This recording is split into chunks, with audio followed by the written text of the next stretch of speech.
And for now, I would like to introduce Money Quotient's president, Amy Mullen. Amy, the floor is yours. Thank you so much. So today I'm going to give you a little bit of an introduction to Money Quotient. I want to start with sharing a little bit of our history. As Simon Sinek always says, that we should start with why. Here's a little bit of our why. So my mother, many years ago, when I was about 5 years old, she experienced an unexpected divorce. I was 5 years old, my brother was 9 years old, and she became very aware of how little she understood about her own financial situation, which really kind of forced her to seek out some education for herself. And she began to become quite interested in the fact that a lot of people didn't have very much financial education.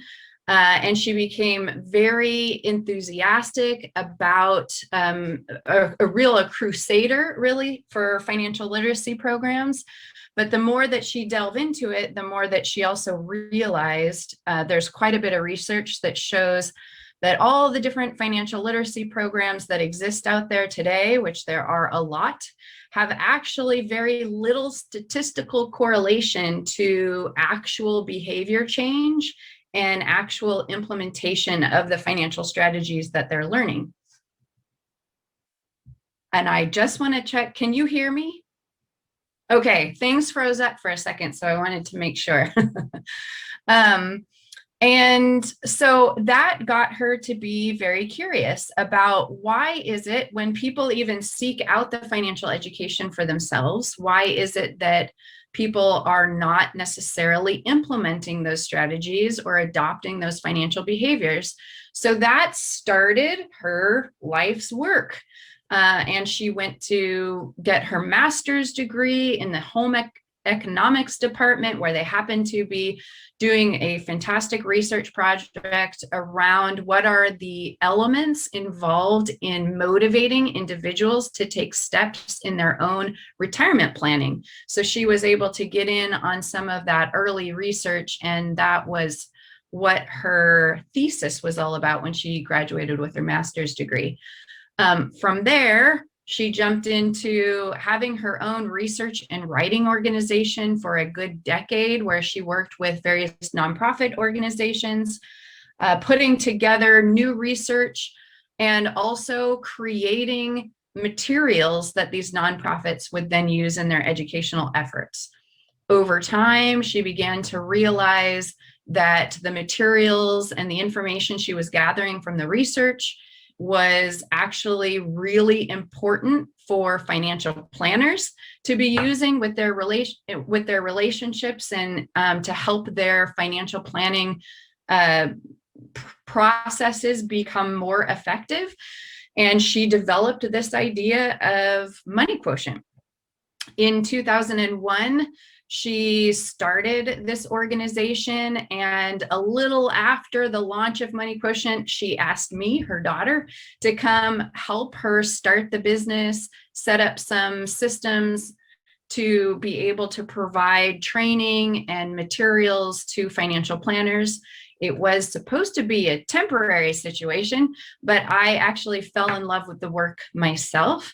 And I ended up going back to school, designing my own degree program, where I brought together a lot of the foundational theories and aspects and disciplines that we teach, having to do with psychology, adult development, effective communication. And then I also went through the CFP coursework and sat for my CFP, am now a CFP as well.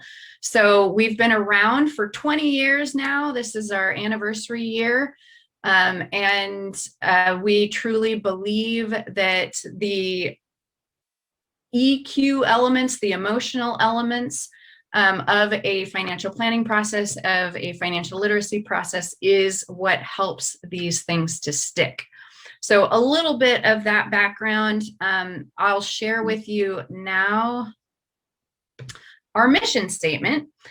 This was one that we formulated several years ago, and we always are very surprised that over the years, the ways that we evolve, always this mission statement has remained true for us.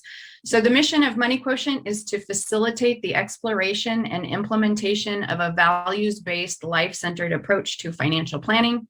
We believe this holistic process engages individuals and empowers them to maximize their resources and live meaningful and purposeful lives.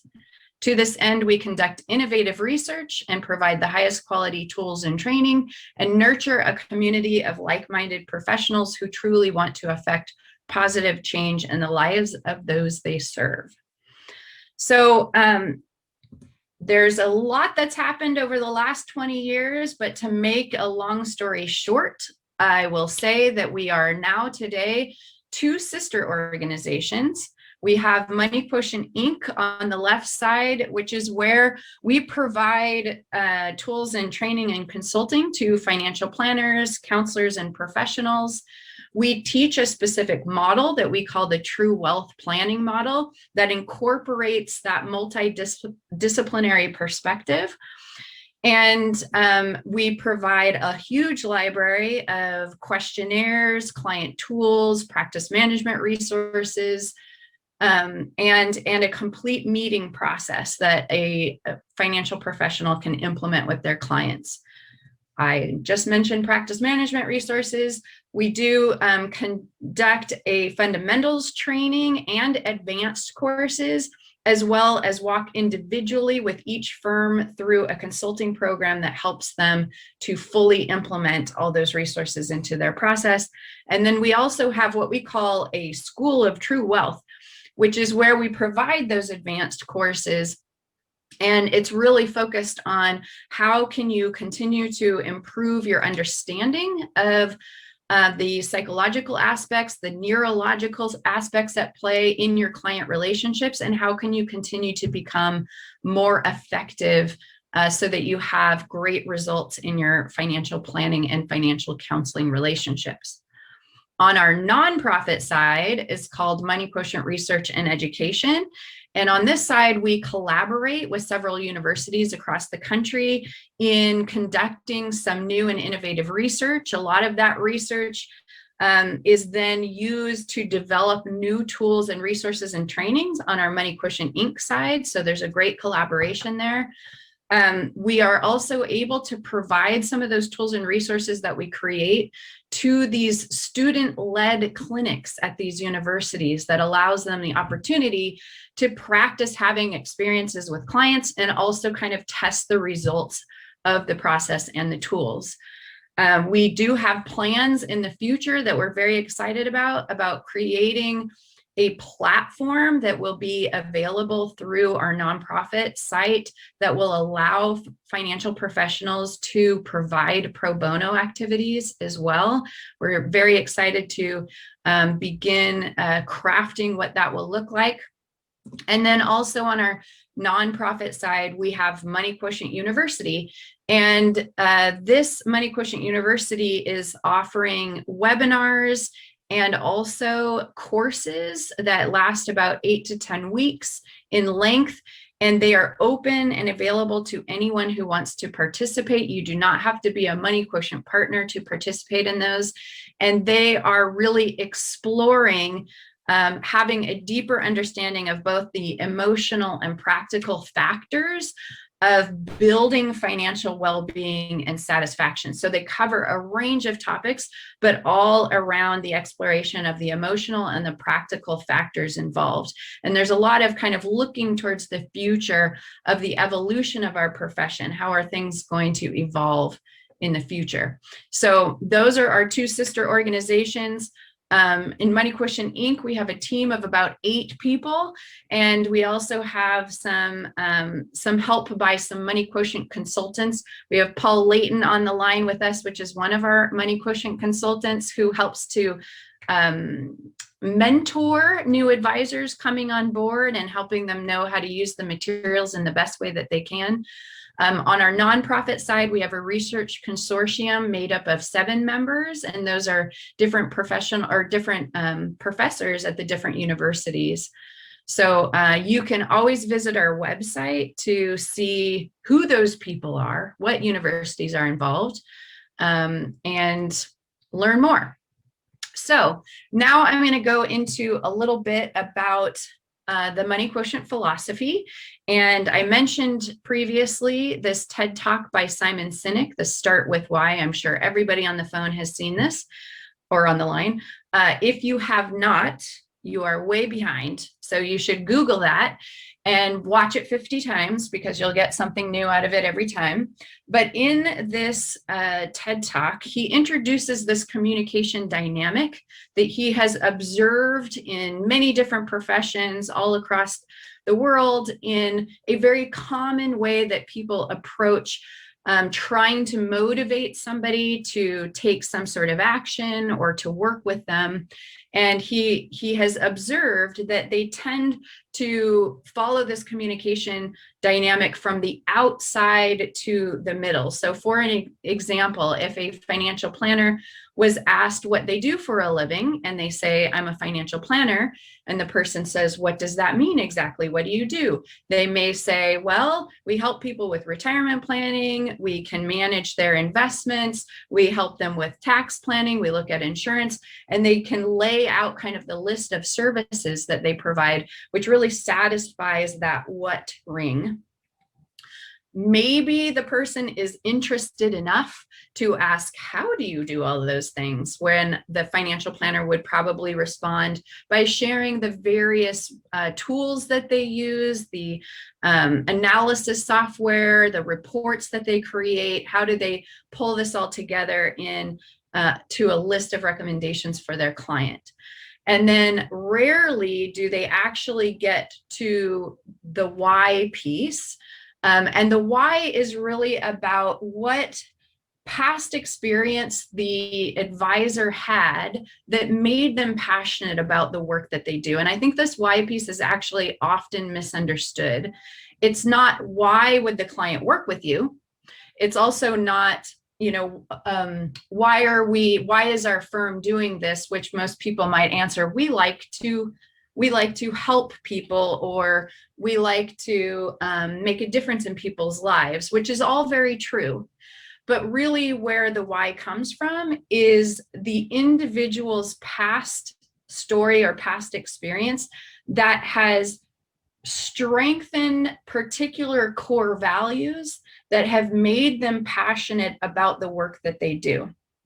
That's what's really meant by why in Simon Sinek's communication dynamic. And he talks about how this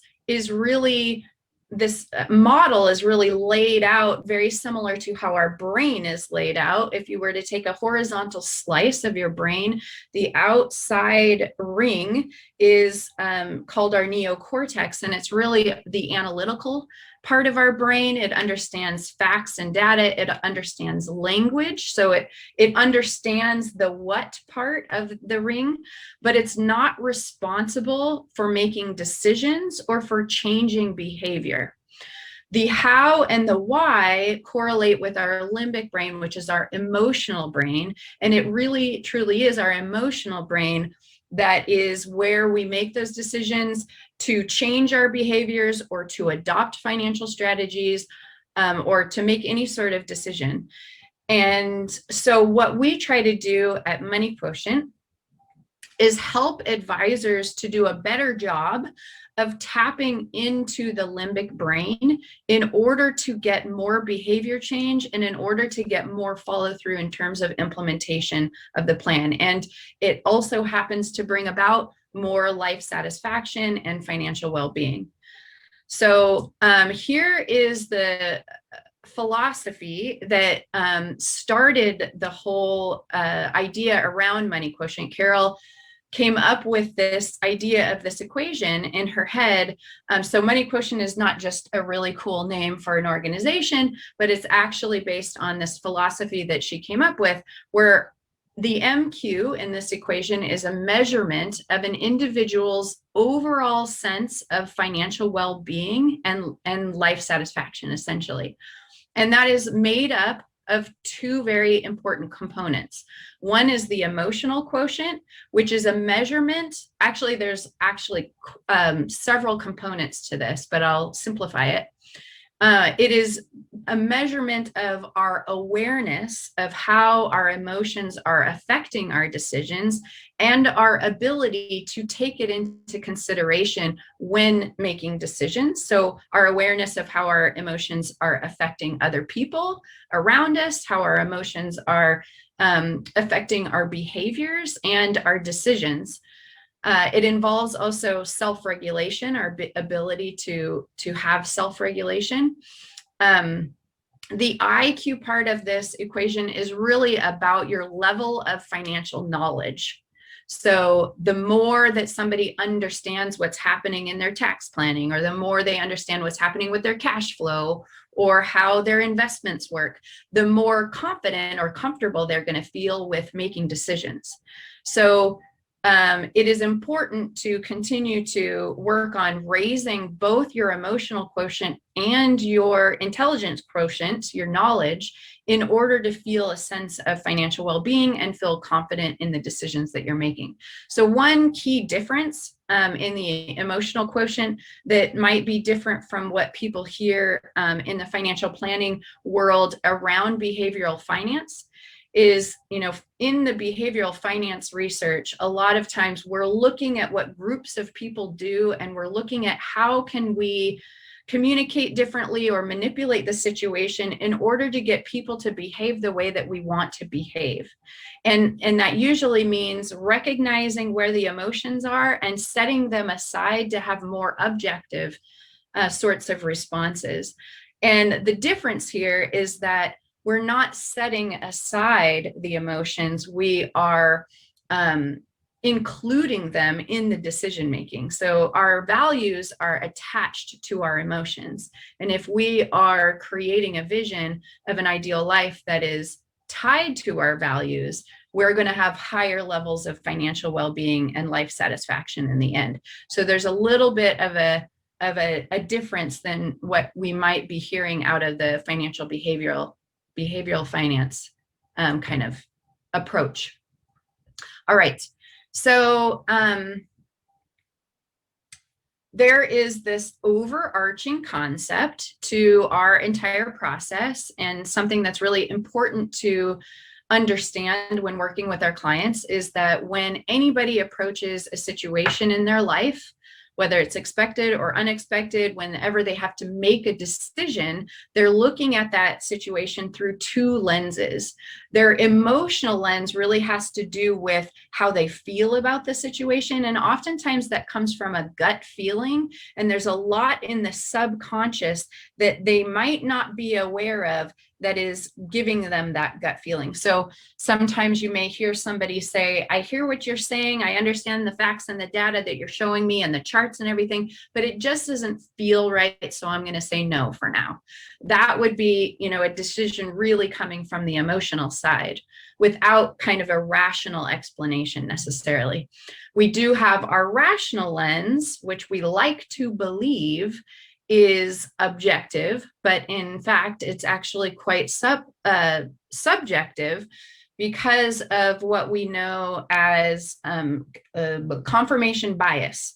So this means that we are only focusing on the facts and the data that align with things that we already believe, and we're ignoring facts and data that kind of don't make sense to us because we believe this and that doesn't align with it. And so even our rational lenses are subjective. And where the two overlap is our own version of reality, or your client's own version of their reality. And it is the frame of reference from where they make all decisions. So with the money quotient tools and process that we teach, we help advisors and their clients, because a lot of clients are not aware of their own frame of reference.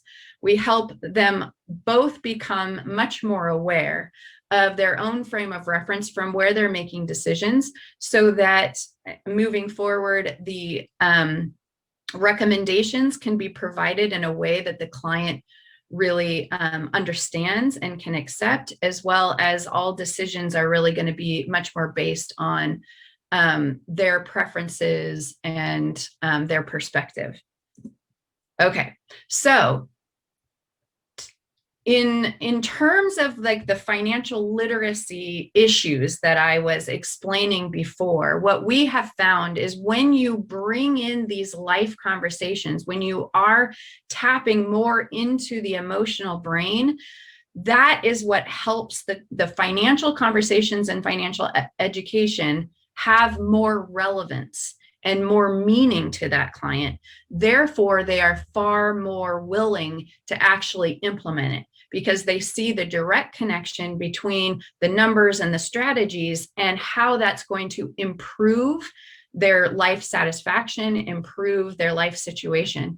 So the life conversations and the limbic brain is really the piece that helps to tie it all together.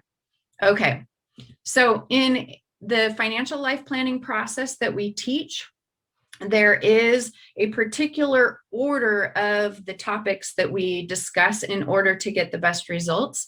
It always starts with exploring the client's values and motivations. What gets them excited? What are they passionate about? What is really important to them in life?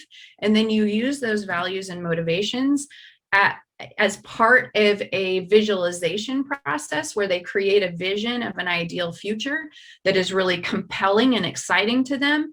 From that vision, very specific goals become clear. It becomes much more obvious the goals that they should be working towards in order to reach that vision. And with all of these pieces, plus then the financial strategies that you provide, now they have all the pieces necessary to create a decision-making framework. So when they understand their values, they have the vision that they really want, they know specifically the goals and the financial strategies, suddenly making decisions becomes really easy. They know what is going to take me further away from my vision and what is going to bring me closer. And this decision-making framework is such a gift. It helps really provide a sense of relief and clarity for the client. Okay, so it doesn't only just sound so cool, but it actually is now backed by scientific research. So without going into the details of the research project that Carol and several co-researchers were involved in back in 2007 and 2008, I will give a very high level overview of the results of this. And if you would love to dig into the details, actually, I think what we'll just provide the white paper on this research in the follow-up email that we send out after this is over with.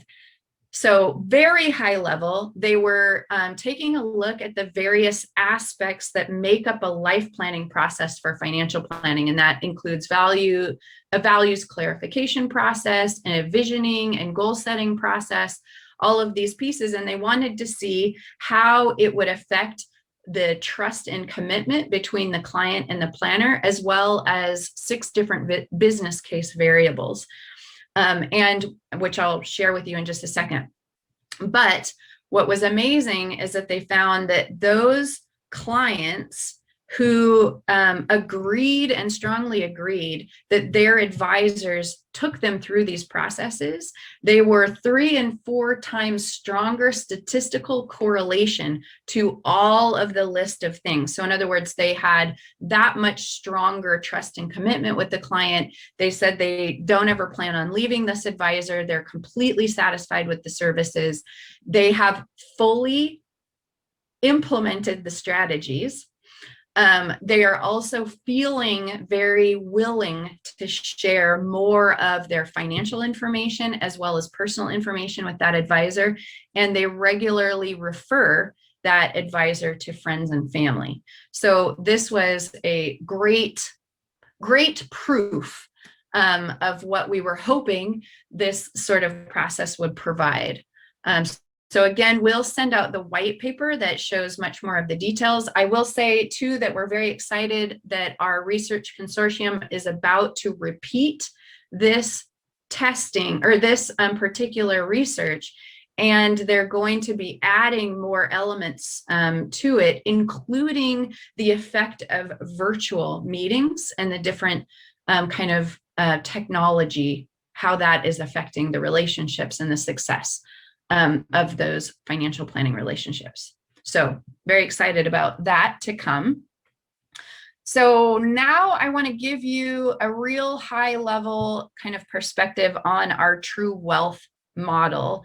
Again, I'm not going to go too much into the details of this at this moment, but I will share that it is a 5-stage process that incorporates all of the psychological aspects at play between a planner and a client in all the stages of your relationship. So what is happening with a prospect that you're just beginning to meet?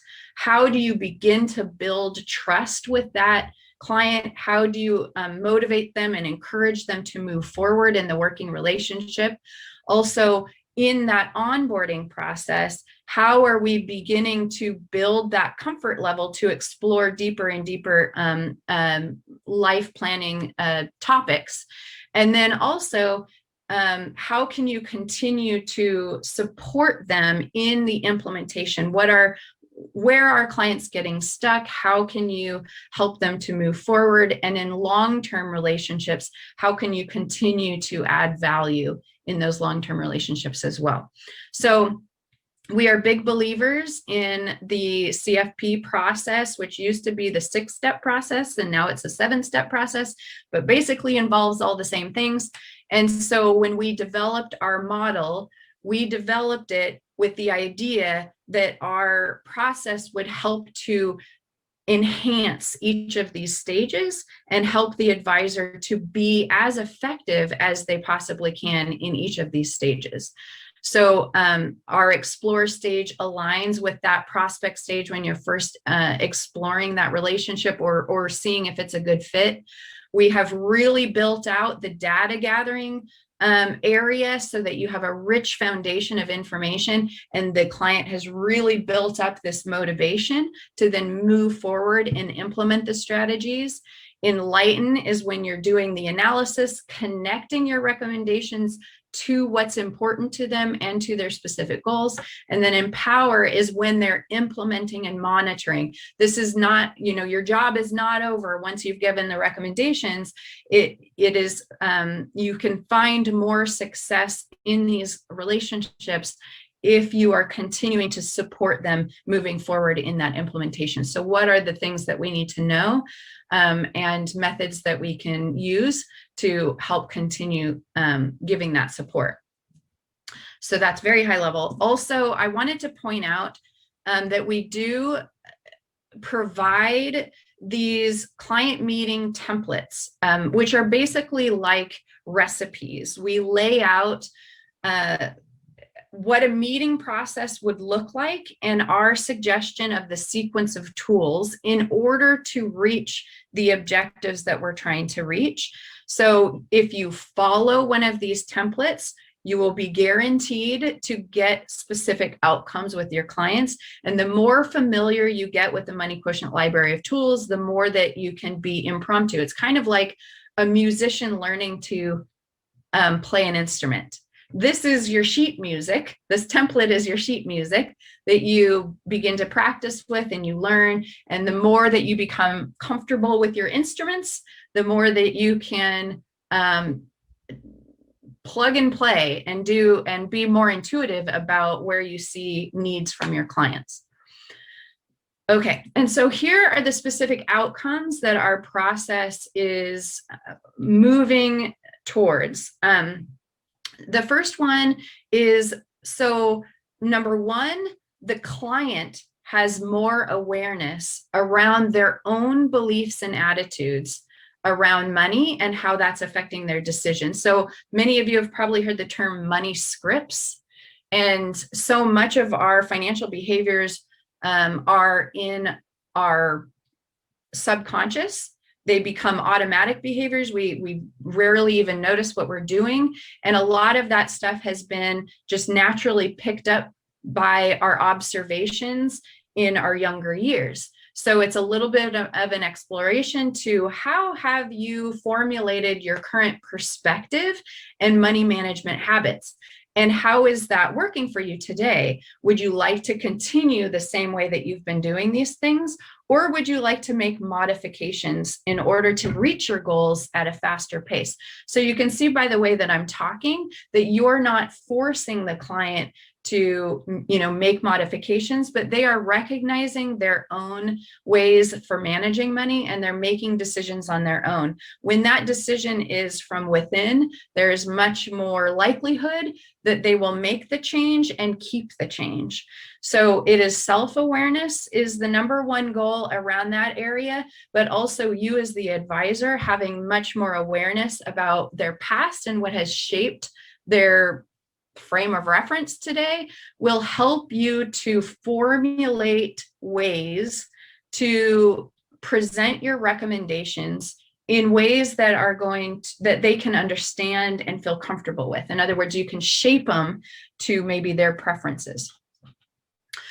Okay, second one is a deeper understanding of their own values and motivations. I think this is one of the biggest assumptions that's baked into the financial planning industry that I think creates a big obstacle to success in financial planning relationships, is that there is this belief that those clients walking through our door already have a clear understanding of what their values are. They already have a clear understanding of what their goals are, and they just simply need to tell us so we can put numbers to it. And the truth of the matter is most people are really unclear about those things. And in fact, a lot of people haven't had good discussions with their partners about it either, because they don't really know how to talk about it. They don't know where to start. So providing a process just to think about it and talk about it and become clear on what their values are, what's exciting to them, what motivates them, and what should be a part of that third piece, which is their vision and their goals, is such a huge, valuable thing to be able to provide. And that clarity, it makes it a lot easier for them to move forward with decisions and adoption of the financial behaviors that we hope that they adopt.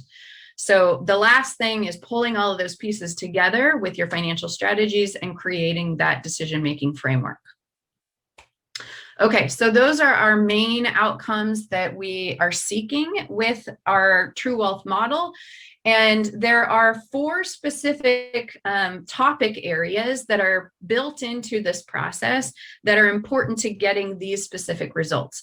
And so the first one is around satisfaction and values. So as we are probably aware, satisfaction is highly subjective and defined by each individual's definition of success. So an example might be that you have 2 clients who both have $150,000 a year as their annual income. One of those clients may feel that they're living a very abundant life and feel very comfortable and really enjoying things, while the other person feels like they're very insecure, that they're behind, they're feeling stressed about it. So this is an example of how satisfaction is much more of an emotional issue than it is a practical one. Also, an individual's values are really what fuel their sense of life satisfaction.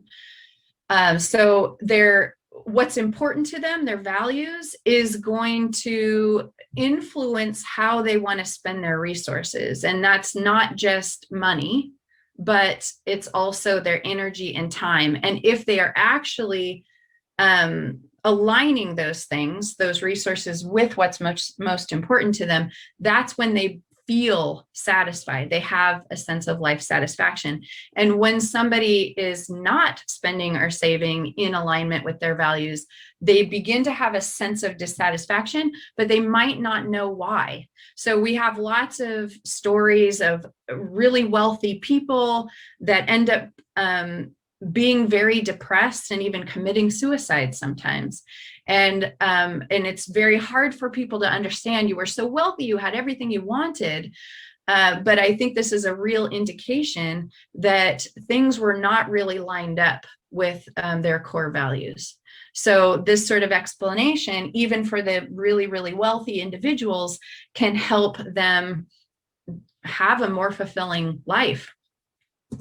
So an example of one of the tools in this inquiry category is our financial satisfaction survey. I'm sure several people out there have seen this. It's one of our most popular tools, and it's also used right up front with a prospect, allowing them to rate their own level of satisfaction with various elements of their financial life. It's a great starting point to understand where their main concerns are. At the same time, it opens up their awareness to all the things a financial planner can help them with. So it's a great awareness tool, at the same time creates a framework for a very efficient conversation with a prospect. Okay. The second category is biography. And I kind of alluded to this before, but our past experiences have really formulated who we are today. So it's formulated our conscious and unconscious behaviors. So there's a lot of things that influence how we react to things and what we do. Those past experiences are what create that. It also creates what we're scared of today. So imagine somebody, a client of yours who experienced their parents struggling through the depression. And that individual, regardless of what their income level, is always feeling insecure. So our past experiences formulate what we're afraid of today, too. So you can learn a lot about that. Where certain concerns might be coming from. Actually, and I will say, they may not be aware of where that concern comes from. So I will reiterate, this exploration for self-awareness is the number one benefit of all of this. You understanding them better is also a benefit, but them understanding themselves is really the biggest benefit. So our past experiences also formulate what our core values are and what our priorities are going to be, and also what we become passionate about. If a person's sister growing up had leukemia or something, then their whole family may be very dedicated to charitable gifting for leukemia research or something like that. So all of these experiences really create what's important to us moving forward. So exploring biography can really help you to understand your client a lot better. So personal insights about money is an example of one of the questionnaires to help the client begin to think about, how did I formulate my perspective, and how did I formulate the way that I use or manage my money today? Like I said, most people haven't had formal financial education, and so they often pick up how to do things by observing what their parents did or trying to do the opposite of what their parents did. So it's really can be a very fun and interesting thing to explore with people. The third inquiry category is transitions. And we know all about this right now. Change is constantly occurring in our lives, whether we want it to or not. So obviously, we can't always stop the change from happening, but we can certainly do a better job of anticipating, preparing, consciously building resilience, both from a practical strategy point of view with your financial strategies and from kind of an emotional fortitude situation too. How can we bounce back from disappointments more quickly? And this, I will say, is such a perfect opportunity right now, since we've gone through an entire year of living with the pandemic. It is a great opportunity for advisors to be talking with their clients about, what did we learn? What did we learn from being hit by a Mack truck with this thing that we didn't expect? And our whole 2020 was turned upside down. what do you think that we can do to maybe better prepare for unanticipated things in the future? I think this is a great opportunity now that we're becoming more used to living in this world now, and the initial anxiety and stress has kind of gone down. It's a great opportunity to begin kind of talking about what we've learned.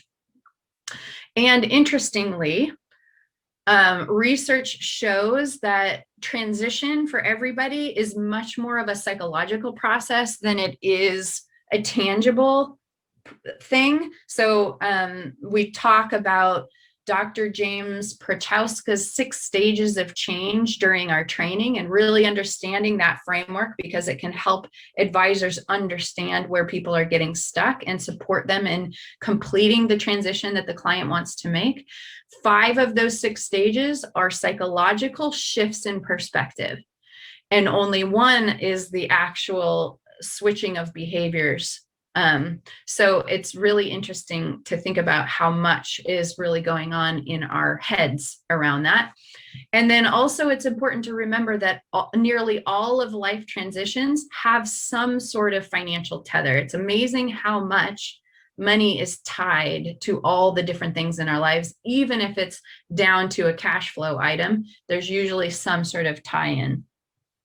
So we have the Life Transition Survey, which is also a tool that is used right up front with a prospect, as well as on an annual basis with a existing client, as a way to kind of keep aware of any transitions that they're currently experiencing and transitions that they're anticipating in the future, either in the short term or the long term, as a way of helping them to be proactively planning for transitions. And all of these transitions definitely have financial implications that need to be considered in a financial planning relationship. Okay. And then the last area is around goals. And I think there's another assumption that's baked into our profession that is getting in the way of us being as successful as we can with our clients. And that is that everyone has the same goals, and also that, you know, we all enjoy goal setting. So in actuality, a very large percentage of our society has negative feelings about goal setting processes. So that might be because they attempted several goals in the past that they failed, or maybe they've been in a work environment where sales goals were pressed upon them. But a lot of people have developed a negative perspective of goal setting that creates a mental obstacle for them fully engaging in a goal setting process with their financial professional. And so it's important to, as the financial professional, that you are helping them to adopt a more healthy perspective of goal setting. So we want to reframe it to remove that mental obstacle and allow them to fully engage, because there are so many benefits to actually doing a goal setting process. And so here's an example of one of the ways that we teach advisors to reframe it for their clients. Most of us, and this is like across the country, across the world, I've done trainings in other countries, and it baffles my brain that everyone all over the place has learned this SMART goals acronym: specific, measurable, attainable, realistic, tangible. This is the way that we're supposed to identify specific goals to work towards. And it's so uninspiring. And it feels like a chore. And I can understand why people begin to have negative feelings about goal setting if this is what we're focused on. So we are renaming each of the words in this acronym. We want a goal that is significant to the client and it's meaningful to them. We want them to feel attracted to that goal. So there's the motivation that is behind it. We also want it to be rewarding for the client, not just at the end, but we want to celebrate all of the steps to making it to that goal. And then we also want to have a conversation about timing. So when is it appropriate to begin working towards this goal? Is it going to conflict with other things in your life? Are you going to feel overwhelmed if we try to work towards things, too many things at once? So it's about being more mindful about our goal setting as well. So this is one way to help reframe it for clients. And we use this tool, which is a kind of a common coaching tool, but we've adopted it with our own terminology after doing some testing on the various words that we use on our wheel of life. This is the first tool in our goal setting process.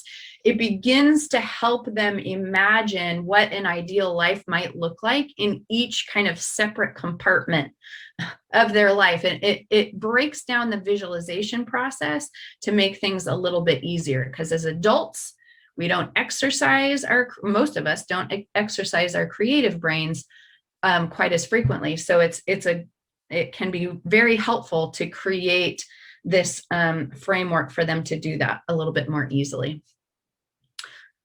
Okay, and then I'll say one other thing about this too. Any sort of improvements that they might want to make in any area of life typically will have a financial implication that goes with it. So you may be looking at this and you may be, why are we talking to our clients about inner growth? Well, maybe that means that they want to fly to Bali and be in a yoga retreat for 3 months. Or, maybe it means contributing money to the church that they go to. There's a lot of different ways that people can interpret that, and a lot of ways that can connect to financial planning. Okay, so here is just kind of quickly, there's, a small handful of organizations that offer life planning type training out there. And I just want to share a little bit about what makes our program a bit different than the small handful of others who are out there who offer programs, all of which, are actually can be integrated together. They're not competitive, but just showing kind of what differentiates ours from those. One is that we do really focus on having an academic, evidence-based, multidisciplinary approach to every tool we create and the process that we teach. All of our trainings come from that perspective as well. We also provide a very structured process that any planner can follow. So if you are a firm that's growing and you're bringing on younger planners that really don't have much face-to-face client experience, this can provide them a process to lean on and get the results that you're looking for, consistently across advisors at different stages of their career. And then even though we're providing a consistent process to follow, it does lead to very unique results for each individual. They're all going to have their own values. They're going to have their own goals. It does not end with, we've got four results to this process and they have to fit into one of them. It's not like that. It's not a cookie cutter solution. So it feels very unique for each individual. And then we do provide a lot of ongoing support in your implementation. We have a consulting program and we have ongoing advanced education as well. And then lastly, I think there are a few people on this call that can attribute to this. We have an amazing community of advisors, all like-minded advisors that really are generous individuals and are active on our online forums and are willing to share their thoughts and experiences with everyone. So that is, I think, one of the big values that a lot of the advisors in our community experience. So that is that. And I'm going to quickly jump over to a mind map that I have that shows a timeline of what it's like to work with Money Quotient. And I know we only have 10 minutes, so I'm not going to go into a lot of detail, but I want to give you a high level perspective. I will zoom in on this so that you can see each of the sections. But if you want to set up a getting acquainted meeting with me, I can give you a lot more detail about what it looks like to work with Money Quotient, but at least it gives you a high level understanding. So we set up our process to work with advisors in a very similar way that we teach advisors to work with their clients. So when you're working with us, you're kind of getting you're getting an experience that is similar to what you can be implementing with your clients. So I'll share that with you in a second. But even if you decide not to come on board with Money Quotient as a partner and go through our training and use our model and materials, you can still always stay connected to the nonprofit side of our organization and participate. Actually, you can participate in any of the webinars and online courses. There's typically a lot of CE credit that goes with those online courses as well. And so that's a way that you can stay connected with us and hear about our research and all of that. Our first step of our process, if you're interested to coming on board with us, is to have a getting acquainted meeting. And that right now is with me. And I have you complete a couple of questionnaires. One is this client relationship and experience survey, which gives you an opportunity to think about the different stages of your process and your client relationships and mark your level of satisfaction with how you feel it's going. So your level of satisfaction with different aspects of your client experience and relationships. And this provides us a little bit of a framework to talk about your practice in our call, and also gives you an idea of the breadth of what Money Quotient provides training and consulting around. There's also the financial planning practice transition survey. So there's a number of different transitions that you in your practice might be experiencing or anticipate coming up. And so we like to hear about what's currently on your plate. Part of the conversation is around, if you are interested in moving forward, when might be the best time to do that so that you can fully engage in the training and also fully engage in the consulting program that we have immediately following the training as well. In addition, there are lots of transitions on this survey that we can actually help to provide insight around, because we work with hundreds of firms. We've seen a lot of things. And so we can give kind of our observations on your fee structure, or how you're setting up your marketing language, or laying out your processes and procedures, your workflows, things like that. So that gives us an opportunity to talk about where are you and what other benefits might you receive from some of our consulting. Okay. So that is our virtual call. We also will tell you, more specific information about this working with us, as well as the fees, which we will send out in the follow-up email. We'll send out the fee structure and the different packages of tools and materials and consulting that we have. So you'll get that, but we can talk about it and answer any questions during a getting acquainted meeting. And then we have one other thing that is available in this prospect stage, which is a sampler packet. It's a limited time demo. Basically, we only allow advisors to have access to this package of materials for 3 months. It gives you access to 3 tools that you can test out and use with clients. A couple handfuls of practice management resources. You have an education archive with on-demand videos that you can watch, and you can also participate in our monthly educational webinars as well with that. So it gives you an opportunity to see if this is the sort of thing that you'd like to move forward with. And if it is something you'd like to do, we have Rob at moneyquotient.com, who is happy to get you set up with the demo, also help you to get set up with a getting acquainted call with me. And then once you think you want to move forward, then the first real step to coming on board is to complete our fundamentals of true wealth planning. And this is required for all advisors who are going to be using the materials in client meetings. It is a pretty intensive training, and it requires full engagement and attention.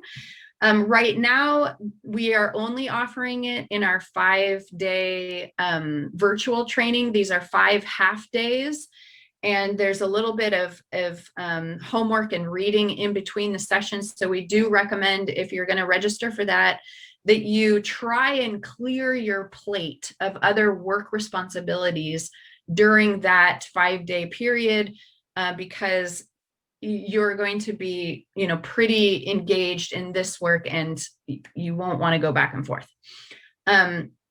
You will experience the whole process as if you were a client yourself. So you understand, okay, this is how I identify my values. This is how I create my vision. Here's how the goals come from my vision. And here's how it's connected to the financial plan. So you get to experience it as if you were a client. You also have the opportunity to facilitate the process for another participant in the training. So you have an understanding of what it's like to be the facilitator of that training as well. And it is another bonus for those CFPs out there. It is, we do provide 24 CE credit for that 5-day training. So that's a big whopping bonus right there. And then after the training, that's when firms usually decide which of our packages of materials and consulting is most appropriate for their firm. Once they've made that decision, then we start the consulting program. And essentially, long story short, the goals of the consulting program are down here at the bottom, is to have your fully fleshed out client meeting process, your unique client meeting process for your firm. This is with your prospects, with your onboarding, what you're going to do for your annual meetings with your clients, and also how can you continue to add value to long-term relationships. We talk about the roles of your different staff members and what their responsibilities might be within the client experience. We can look at workflows, creating agendas, email templates, client communication, and then also how are you setting expectations with prospects? So how are you putting your value proposition out there and finding your ideal clients so that you get full engagement in your process? And then in terms of so that happens within the first year of coming on as a partner at Money Quotient. And then we have a lot of ongoing education that has monthly webinars, at least 2 every month. We have online courses, which I mentioned before, and we do have an annual conference. And this is a great opportunity to come together with those like-minded professionals. We do annual update meetings with each firm that we work with. So we reassess your client experience and we look at what areas can we fine tune, what needs improvement, what transitions do you have on the horizon that Money Quotient might be able to support you in. And we kind of look at what we can do over the next year. All of our materials are brandable. We have them all in submittable forms. So you send links to your clients, they can complete those, or there's beautiful PDFs as well that you can have paper copies if you want to. That is a lot of information. And it is top of the hour. So I will open it up for questions. Again, we're going to send out the information about what is included in each of our partnership levels and the fee structure. You can always follow up with questions after you review that. Of course, we can talk about it in the Getting Acquainted meeting. I am going to, if you have to pop off, I'm going to stay here for a little bit and make sure that we answer any questions. And you can always fast forward to the Q&A section if you want to hear that later. So I'm going to stop sharing my screen so I can take a look at what we got. We did have a question about the availability of in-person trainings in 2021. Oh, yes. I may have jumped the gun slightly and said we'd love to, but we can't make any promises. There are a lot of factors right now that are still beyond our control. We definitely miss seeing everybody in person. So we're going to have at least 1 or 2 more virtual trainings this year for sure. If we can sneak a live one in, we'd love to do it. It would, I would assume, most likely be here in Portland, unless a firm sponsors us to go somewhere else. But we don't have I can't positively say yes just yet. Right. So we would love I'm really hoping we at least have one. There are several other advisors who are waiting for us to have an in-person one because that would be their preference. So I'm really hoping that we have one. It would be towards the end of the year, likely, if we are able to do that. So keep an eye out for our bi-weekly newsletter that we send out that announces these things, and it also has all of our upcoming webinars and different things like that. So if you have not subscribed to our bi-weekly newsletter, then you can do that, I think, on our website. Yep. Or send a message to info@moneyquotient.com. We'll make sure that you get sent. Yeah. In fact, if you have any questions about pretty much anything, that is a great resource. Or you can call us. My email is jim@moneyquotient.com. I'd be happy to give you the best answer that I can. And if I don't know the answer, point you in the direction of somebody who does. Also, we encourage you to check moneyquotient.com and mqre.org regularly. There's a lot of information on there. If you want to see the full list of events that we have upcoming, get a sense of what we like to plan and the types of things that we do. We're constantly adding new events, and we definitely encourage you to take a peek. And if anybody has any other questions, now is a great time to speak up. Otherwise, we will be sending a link to this recording out to everybody in the next day or two. It takes a little bit of time to get the video ready. The website address of the nonprofit is mqre.org. There's also a link to the nonprofit site directly from our moneyquotient.com site as well. So you can find it there.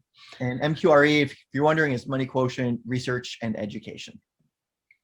There you go. Thank you so much, everyone, for your interest. And again, don't be shy. Reach out if you have questions. I'd love to get to know you and a getting acquainted meeting too. And until the next time we see you, stay well, stay safe, stay healthy, and take care. On behalf of the Money Quotient team, thank you all very, very much. Bye. Bye.